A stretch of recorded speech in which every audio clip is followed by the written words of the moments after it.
क्या BSc nursing करना है तो नीट का एग्ज़ाम देना चाहिए, और देना चाहिए तो किसे देना चाहिए, किसे नहीं देना चाहिए, लड़कों को देना चाहिए, लड़कियों को देना चाहिए, क्या किसके लिए बेटर होगा, क्या नीट का एग्ज़ाम बीएससी नर्सिंग के लिए अच्छा है? सो आज के वीडियो में यही हम डिस्कस करने वाले हैं। Let's start. Hello everyone, welcome to Spark Up Classes. This is Suman Yadav. जैसा कि आप लोग जानते हो, इस साल से नीट यूजी में बीएससी नर्सिंग के काफ़ी सारे कॉलेजेस ऐड किए गए जो कि पहले नहीं हुआ करते थे। सो इस साल जब ऐड किए गए तो जाहिर सी बात है आने वाले सालों में भी वो एडेड रहेंगे। सो बीएससी नर्सिंग के लिए क्या नीट देना अच्छा रहेगा? तो मैं आपको बताती हूँ कि पहले आपको ये जानना पड़ेगा कि नीट के अंदर बीएससी नर्सिंग के कौन से कॉलेज आते हैं, तभी आप डिसाइड कर पाओगे कि नीट देना अच्छा है या नहीं है। सो लास्ट में मैं कंक्लूजन बताऊंगी। फिलहाल हम लोग ये बात डिस्कस करते हैं ताकि आप खुद लॉजिक लगा सको। पहली बात तो नीट के अंदर अब एमएनएस आने लगा है, यानी कि बिना नीट क्वालिफाई किए आप एमएनएस का एग्ज़ाम नहीं दे सकते। सो अगर लड़की हो आप और नर्सिंग फील्ड में सबसे टॉप का करियर चाहती हो तो आप लोग को एमएनएस के लिए ज़रूर ट्राई करना चाहिए, और लड़कियों को तो नीट ज़रूर देना चाहिए क्योंकि एमएनएस में जाने का और कोई रास्ता नहीं है। आपको नीट ज़रूर से ज़रूर देना चाहिए, ठीक है।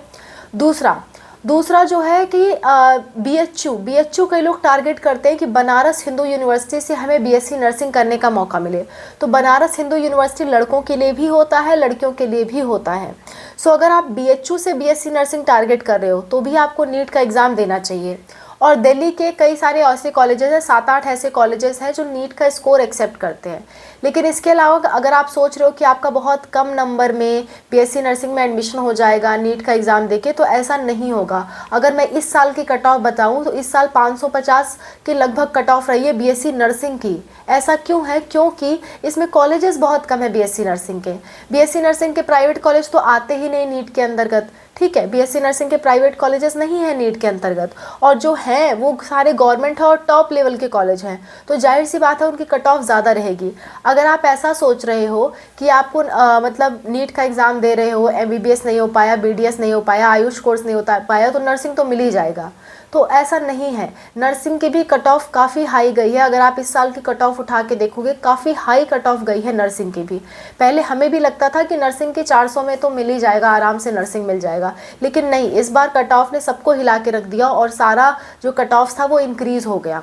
सो अगर आप बहुत कम नंबर में चाह रहे हो कि हम नीट का कम नंबर लाएंगे तो कम से कम बीएससी नर्सिंग मिल जाएगा, तो ऐसा नहीं होगा। इस उम्मीद में आप मत रहो, क्योंकि इसके अंदर कॉलेज बहुत कम है, इस वजह से कट ऑफ ज़्यादा है, भले ही वो नर्सिंग का ही कोर्स क्यों ना हो। इससे कहीं ज़्यादा अच्छा पड़ेगा कि आपको प्राइवेट कॉलेज लेना है तो आप अपने स्टेट का एग्ज़ाम दो या सीयूईटी का एग्ज़ाम दो, वो कहीं ज़्यादा बेटर रहेगा और कम मेहनत में आपको आराम से मिल जाएगा। पर हाँ, अच्छे कॉलेज चाहिए तो ट्राई करने के लिए ज़रूर आप नीट का एग्ज़ाम दे सकते हो। एक और बात बताना चाहूँगी, एमएनएस के अंतर्गत टोटल 6 कॉलेजेस आते हैं बीएससी नर्सिंग के, जो कि सिर्फ और सिर्फ गर्ल्स के लिए होते हैं।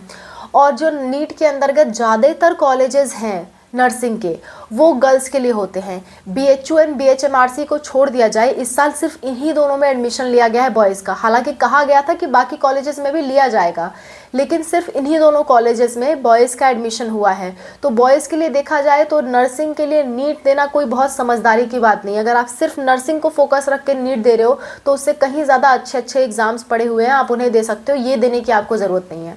लेकिन अगर आप लड़की हो और आप मिलिट्री में जाना चाहती हो, एमएनएस या फिर बाकी कॉलेजेस दिल्ली के जो है उसमें अप्लाई करना चाहती हो, तो लड़कियों के लिए सही है कि लड़कियां नीट दें। लेकिन लड़कों के लिए नीट देना मैं नहीं कहूँगी कि बहुत ज़्यादा लाभकारी है बीएससी नर्सिंग के लिए। आपके पास बहुत सारे अदर एग्ज़ाम्स भी हैं। नर्सिंग के ऑल एग्ज़ाम्स मैंने इस वीडियो में बता दिए हैं, आप देख सकते हो। वीडियो का लिंक आपको लास्ट में मिल जाएगा। और स्टेट वाइज कौन सा नर्सिंग का एग्ज़ाम होता है, क्योंकि हर स्टेट अपना खुद का एग्ज़ाम भी कराता है, तो स्टेट वाइज नर्सिंग का कौन कौन सा एग्ज़ाम होता है वो मैंने इस वीडियो में बताया है। दोनों का ही वीडियो का लिंक आपको लास्ट में मिलेगा। और नर्सिंग 2025 की पूरी जानकारी आपको हमारी एक प्लेलिस्ट में मिलती है, जिसका लिंक अगेन आपको लास्ट में और डिस्क्रिप्शन में मिलेगा। उसमें हम लोग नर्सिंग की सारी तरह की वीडियोस डालते रहते हैं, ठीक है। सो आज का कंक्लूज़न यही है कि लड़कियों के लिए नीट तो अच्छा है, क्योंकि एक ट्राई तो ज़रूर बनता है कि एमएनएस के लिए खास करके ट्राई ज़रूर बनता है कि आप नीट का एग्ज़ाम दो, एमएनएस क्वालिफाई करो, या फिर दिल्ली से पढ़ना चाहते हो दिल्ली के अच्छे अच्छे कॉलेजेस से, तो भी आप नीट दो। लेकिन लड़कों के लिए क्योंकि 2 ही कॉलेजेस हैं और उसमें सीट भी बहुत कम है, तो मैं बहुत ज़्यादा रिकमेंड नहीं करूँगी कि लड़के बीएससी नर्सिंग के लिए स्पेशली नीट का एग्ज़ाम दें। हाँ, आप अदर कोर्सेज भी टारगेट कर रहे हो, उसी में बीएससी नर्सिंग शामिल कर रहे हो, तो बात अलग अलग है। स्पेशली अगर बीएससी नर्सिंग चाह रहे हो और नीट का एग्ज़ाम दे रहे हो तो बहुत ज़्यादा समझदारी की बात नहीं है। इसके अलावा भी बहुत अच्छे अच्छे एग्ज़ाम्स हैं नीट के लिए, बहुत अच्छे अच्छे एग्ज़ाम्स हैं बीएससी नर्सिंग के लिए। ठीक है, आई होप आपको मेरी बात समझ में आई है। आपका कोई सुझाव है इसमें तो आप बिल्कुल कमेंट्स में मेंशन कर सकते हो। मैं और अनूप सर उस पर ज़रूर ध्यान देंगे कि क्या वो सुझाव है, कैसा सुझाव है, सही है, गलत है, क्या है, उस पर हम लोग ज़रूर रिस्पॉन्ड करेंगे। आपके सुझाव का हम लोग हमेशा वेलकम करते हैं। ठीक है, so thank you so much for watching. Wish you all the best for whatever you are going to do. Bye, take care.